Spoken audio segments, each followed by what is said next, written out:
Hola, ¿cómo estás? Bienvenido, bienvenida al repaso de la lección de Escuela Sabática de Jóvenes. Esta semana el título fue bien interesante, era una pregunta. ¿Cuál es tu misión?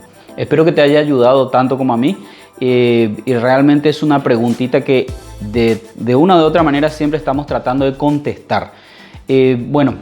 La lección empezaba estableciendo algunos parámetros, ¿no?, de entrada, y para eso utilizaba el relato de la creación en Génesis capítulo 1. ¿Te acordás de la creación? ¿Viste esos pasajes que son tan conocidos que cuando estás haciendo tu año bíblico medio que lo lees así rapidito nomás? Porque total ya te lo sabes de memoria. Sin embargo, hay bastante para sacar de ese relato, aún para hablar de identidad y de razón de ser del ser humano. Fíjate, por ejemplo, que el Señor empieza la creación declarando que Él quería que haya luz. Y bueno, cuando Dios declara algo, eso sucede porque Él es Dios y es omnipotente. Así que Él dijo, quiero que haya luz, y fue la luz. Ahora vos te das cuenta que en ese esquema de creación, luego Él crea las plantas. Luego crea los seres vivos, especialmente, en realidad todos los seres vivos originalmente eran herbívoros. Entonces, ¿qué sucede? Tenés la luz para que las plantas hagan fotosíntesis y tenés las plantas para que los animales ahora se alimenten. Entonces Dios hace todo siguiendo un orden, una secuencia que a primera vista no nos resulta tan lógica, pero en realidad es una secuencia muy lógica y muy intencional.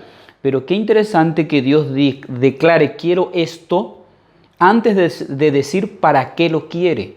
Y aquí quizás habría alguna lección también que podríamos sacar. Lo mismo pasa con Adán y con Eva. Primero los crea y luego de crearles les dice, bueno, ustedes son imagen y semejanza mía y ahora ¿qué es lo que van a hacer? Van a gobernar y sojuzgar la tierra, van a ser mis representantes en esta tierra. Yo gobierno el cielo, gobierno todo el universo, ustedes van a ser como los gobernadores aquí de la tierra. Primero la creación, la identidad bien definida, imagen y semejanza de Dios, y luego esta misión o esta función que ellos tendrían. Esa sería la secuencia básica en cuanto al plan de Dios para cada ser humano también. En otras palabras, por ahí si ya te perdiste hasta este momento, es así. Yo primero necesito saber quién soy para luego saber para qué estoy aquí y cuál es mi misión en la vida.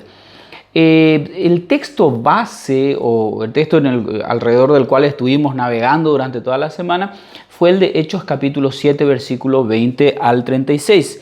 En ese texto nosotros encontramos a el Esteban, que es el primer mártir de la historia del cristianismo, defendiéndose frente a sus acusadores, tratando de demostrar que en realidad el concepto de que Jesús era, nuevamente identidad, Jesús era el Hijo de Dios, el Mesías esperado, ese concepto no era tan extraño y no era tampoco la primera vez que alguien rechazaba un enviado de Dios. ¿Y sabes cuál es el ejemplo que él utiliza? El ejemplo de Moisés. Allí en el versículo 20 en adelante dice, en aquel mismo tiempo nació Moisés y fue agradable a Dios y fue criado 3 meses en casa de su padre. Pero siendo expuesto a la muerte, la hija del faraón lo recogió y lo crió como a hijo suyo. Moisés fue instruido en toda la sabiduría de los egipcios y era poderoso en sus palabras y sus obras. Y él continúa desarrollando lo que es la historia de Moisés, pero vos y yo ya la conocemos. Qué interesante, ¿no? Moisés nació en una época en la cual había un decreto de muerte para todo niño varón israelita. Qué triste, ¿no? Tener que morir simple y llanamente porque naciste, por ningún otro motivo, solo porque naciste tenés que morir. Moisés debería haber, supuestamente ese era el destino de Moisés, sin embargo, Dios dirige todo para que sea todo lo contrario. Ahora Moisés vive. 3 meses estuvo escondido por Jocabed y por su esposo, y como seguramente después de los 3 meses ya los llantos eran más fuertes y por ahí costaba más disimular la situación, ahora Jocabed hace una cesta, coloca a Moisés en el río. Uno podría pensar, espera un poco, si se quedaba en su casa se moría, pero ahora le están llevando al río y ahí también se va a morir. De paso, son muy conocidos los cocodrilos en esa zona, así que algo quizás le iba a pasar. Pero en realidad Dios siempre tiene un plan. Y ahí la hija del hombre que había decretado que Moisés debía morir, la princesa, la hija de Faraón, ella recoge a Moisés. Y vos conocés también la ironía de la historia, ya que Dios tiene un profundo sentido del humor. Cuando esta mujer, que ahora tiene un hijo, dice, bueno, necesito que alguien me ayude a criar a este hijo, y se lo entrega a Jocabed, la madre de Moisés. Y durante 12 años ella se encarga de criar a este muchacho como un hebreo. Fíjate qué interesante. Moisés, durante todo ese tiempo, él sabía que llegado cierto momento él tendría que ir al palacio del faraón a prepararse, quién sabe, para llegar a ser el próximo faraón. ¿Por qué no? Pero en todo ese tiempo también se le inculcó que él no era egipcio, él era hebreo. Él tenía una lengua, él tenía un Dios, él tenía una historia. Y todos estos elementos que se le inculcaron en esos primeros 12 años hicieron que germine la semilla de la identidad. De tal manera que cuando Moisés, muchos años después, aún estaba en el palacio de Faraón, él miraba al pueblo de Israel que estaba siendo esclavizado y sabía que iba a ser el Salvador. Él tenía que ser el Salvador de su pueblo en ese momento. Bueno, hay un montón de cositas que podés después seguir estudiando sobre la vida de Moisés, como por ejemplo, él sabía qué es lo que tenía que hacer, pero eligió el método incorrecto para hacerlo y bueno, ahí el Señor tuvo que andar detrás de Moisés salvando las papas. Pero la historia de Moisés nos ayuda un poquito a entender en qué consiste la formación de la identidad. Si vos te fijás, hay por lo menos 3 elementos que nosotros necesitamos tener en cuenta al formar la identidad. Primer elemento, la continuidad. Vos tenés que darte cuenta de que estás en este mundo continuando una historia. La historia de alguien, la historia de una familia. Yo no sé si a vos te pasa, a nosotros en mi casa nos sucede lo siguiente. Hay una forma en la que todos nos paramos, por ejemplo, y es la clásica forma de pararse de mi familia. Hay una forma muy delicada de reírse. Esa es la clásica manera como nos reímos en mi familia. Y entonces cuando alguien nos escucha reír, vos sos de aquella familia. Qué interesante, ¿no? Son pequeños detalles que te hacen formar parte de una historia que empezó hace muchísimos años y vos estás continuando esa historia. Pero aunque formás parte de esa familia, de ese todo, estás dando continuidad a una historia anterior, también sos singular y ahí viene el segundo elemento, que es la singularidad. Porque aunque vos formás parte de algo, vos sos totalmente diferente. Y si no me crees, trata de ver en tu familia a cuántos tienen las mismas huellas digitales. Vas a darte cuenta de que todos tienen huellas digitales totalmente diferentes. Hay características que son tuyas, que son únicas. Eso es lo que te hace singular. Pero vos venías continuando una historia. Ahora te das cuenta que aunque continúas una historia, sos singular, sos único, pero ahora viene el tercer elemento que es la afiliación. La afiliación que consiste básicamente en llegar a formar parte de grupos sociales. Y vos te metés en grupos sociales cuando vas a la escuela, cuando vas al trabajo, a la universidad, a la iglesia. Y entonces lo que vos encontrás en ese grupo social de una manera te afecta a vos y también vos afectás a ese grupo. ¿Te das cuenta? Son los 3 elementos entonces que conforman la identidad: la continuidad, la singularidad y la afiliación. Hay un ejemplo que es el máximo ejemplo y es el que no debemos olvidar, que es el ejemplo de Cristo. ¿Vos te diste cuenta que cuando Satanás atacaba a Jesús, atacaba su identidad?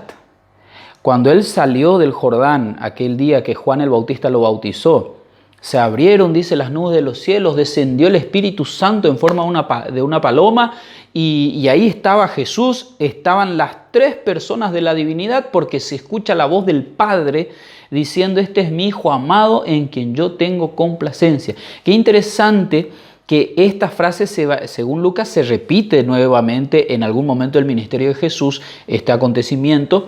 Pero básicamente lo que está haciendo el Padre es decir: miren, este es el Mesías, es lo que ustedes estaban esperando, gente, dense cuenta. Y efectivamente aquellos que realmente estaban abiertos a la obra del Espíritu Santo entendieron que Jesús era el Cristo. Solo que de ahí Él es arrebatado y llevado al desierto, donde Él pasa la prueba de fuego. Y allí, ¿qué es lo que dice Satanás? ¿Cómo empieza sus 3 acusaciones o sus 3 tentaciones? Él comienza diciendo: si eres hijo de Dios, haz esto. Y entonces ahí Jesús responde y después otra vez, si eres hijo, y después, si eres hijo. Qué interesante. El único aspecto que Satanás atacó de Cristo durante toda su vida en esta tierra fue su identidad. Y efectivamente llegó al punto de que Jesús no fue crucificado, no fue muerto por algo que él había hecho. Él fue crucificado por algo que él era, el Hijo de Dios. Ahora, ¿algo de esto te sirvió? ¿Vos también estás en esta tierra pensando un poquito cuál es tu función aquí? Bueno, recordá, primero tenés que establecer cuál es tu identidad, ¿sí? Pensá un poquito de dónde estás viniendo, cuál es la continuidad que le estás dando quizás a una familia. Quizás estoy hablando para alguien que no creció en una familia según los patrones convencionales, pero igual vos estás continuando la historia de alguien. ¿Cómo te están influyendo los grupos en los cuales estás y cómo estás influyendo vos en esos grupos? ¿Te diste cuenta que sos único? ¿Cuáles son los aspectos que te hacen único? ¿Cómo unís todos estos conceptos para crear tu identidad de hijo de Dios, de ser humano que fue creado con un propósito y esperando que ese propósito se termine de realizar en tu vida? Esta etapa de la vida en la cual estás sirve justamente para establecer o terminar de cerrar esa identidad. Probablemente, si sos de mi equipo, has tomado varias malas decisiones a lo largo de tu vida. Pero si sos de mi equipo también, vas a poder experimentar el perdón de Dios y la guía y la ayuda para poder reformular esa identidad. Recordá esto. Aunque formás parte de varios grupos sociales al mismo tiempo y aunque vivís y te desenvolves en un estado de cosas que quizás va un poquito en contra de lo que dice acá, tu ciudadanía está en los cielos y es allá a donde estás yendo. Para ir allá tenés que tener una identidad como la que tenía Jesús, seguir ese modelo. ¿Qué te parece el desafío? Te dejo para que pienses, que Dios te bendiga y que sigas disfrutando de un excelente día.